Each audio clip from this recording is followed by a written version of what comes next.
বাংলাদেশে অবিরাম সন্ত্রাস, ফের ঠাকুরগাঁয়ে আক্রান্ত হিন্দু যুবক। চিন্ময় কৃষ্ণ দাসের গ্রেফতারির প্রতিবাদ করায় রাস্তায় ফেলে মারধর করা হলো। অন্যদিকে চিন্ময় কৃষ্ণ দাসের বিরুদ্ধে আরও মামলা দায়ের হয়েছে। 26শে নভেম্বর চট্টগ্রাম আদালতের সামনে সংঘর্ষে আহত হন আদালতের এক কর্মী। আহত আদালতের কর্মীর অভিযোগের ভিত্তিতে আরও একটি মামলা শুরু।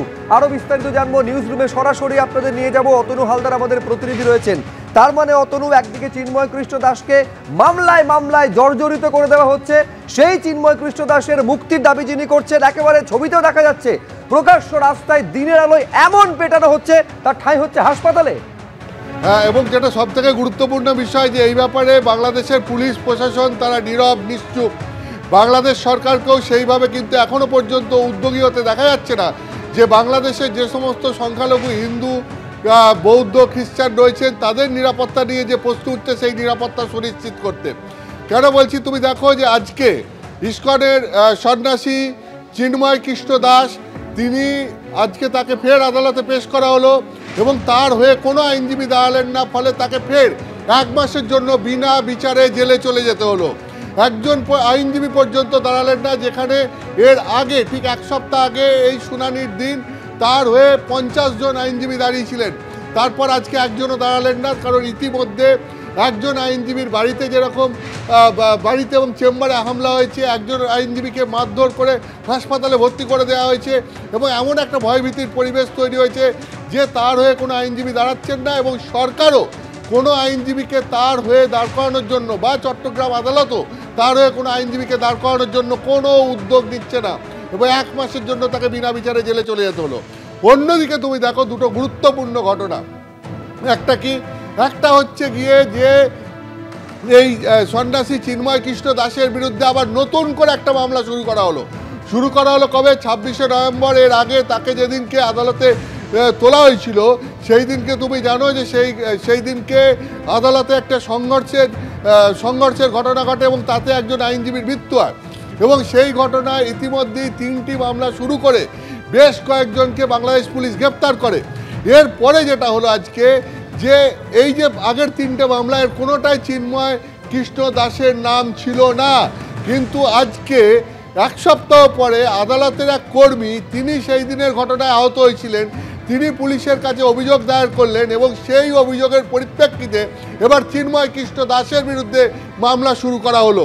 এবং এটাই হচ্ছে গিয়ে যেটা এখানকার আইনজীবীরা বলছেন, যে এটা কি এই জন্য করা হলো যে যাতে 1 মাস পরে চিন্ময় কৃষ্ণ দাস, তার বিরুদ্ধে যে রাষ্ট্রদ্রোহিতার মামলা শুরু করা হয়েছে, যে মামলার খুব একটা জোর নেই বলে মনে করছেন আইনজীবীরা, যে সেই কারণেই আজকে তার হয়ে আইনজীবী দাঁড়াতে দেওয়া হয়নি বলে এখানকার আইনজীবীদের একটা অংশের দাবি, যে সেই কারণেই হয়তো তার হয়ে সওয়াল করার জন্য কোনো আইনজীবীকে দাঁড় করাতে দেওয়া হলো না।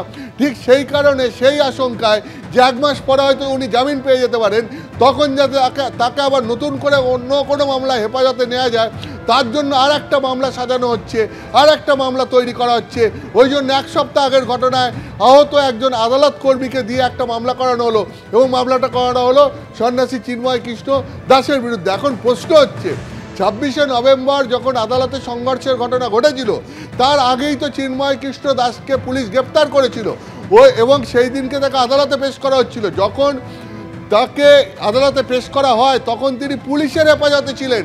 ফলে পুলিশের হেফাজতে থাকাকালীন যে সংঘর্ষ আদালত চত্বরে ঘটে, সেই সংঘর্ষের সঙ্গে তিনি কিভাবে যুক্ত হতে পারেন, তার বিরুদ্ধে কিভাবে সেই মামলা শুরু হতে পারে? তার কারণ তিনি যেহেতু পুলিশের হেফাজতে ছিলেন, যেহেতু আগের দিনই পুলিশ তাকে গ্রেপ্তার করেছিল, ফলে 1, তার পক্ষে কোনো সংঘর্ষের ঘটনা ঘটানো সম্ভব নয়।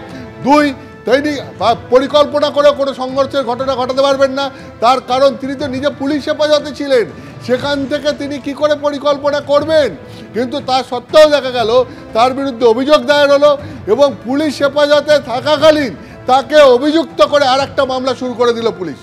ফলে গোটা বিষয়টা নিয়ে প্রশ্ন উঠছে এবং ঠিক একইভাবে যেটা আমরা দেখলাম, যে আরেকজন যুবক, তিনি এই সন্ন্যাসী চিন্ময় কৃষ্ণ দাসের গ্রেপ্তারির প্রতিবাদ জানাচ্ছেন ঠাকুরগাঁওতে এবং সেই প্রতিবাদ জানানোর জন্য তাকে বেধড়ক মারধর করা হলো। অর্থাৎ এই সমস্ত কিছুতেই এইটাই চোখের সামনে বারবার আসছে, যে আসলে এই যেখানে বাংলাদেশে যে সমস্ত সংখ্যালঘু হিন্দুরা রয়েছেন তাদের ওপর ঠিক এইভাবেই একটা পরিকল্পিত আক্রমণ হচ্ছে এবং সেখানে তাদেরকে এমনভাবে মামলায় জর্জরিত করা হচ্ছে, কোথাও আইনি পদক্ষেপ নিতে দেওয়া হচ্ছে না এবং পুলিশ প্রশাসনের বিরুদ্ধে পক্ষপাত দুষ্ট আচরণের অভিযোগ উঠছে। এইটা যদি সরকারের নিরপেক্ষতা থাকে তাহলে পরে সম্ভব নয়, সরকার রাজধর্ম যদি পালন করে তাহলে সম্ভব নয়। সেক্ষেত্রেই প্রশ্ন উঠছে যে সরকারের কি একটা অংশের মদতও রয়েছে এর পেছনে, যে কারণেই বাংলাদেশে এই সংখ্যালঘুদেরকে ক্রমশ তাদেরকে নিরাপত্তাহীনতায় ভুগতে হচ্ছে। একেবারে, অনেক ধন্যবাদ অতনু তোমায়।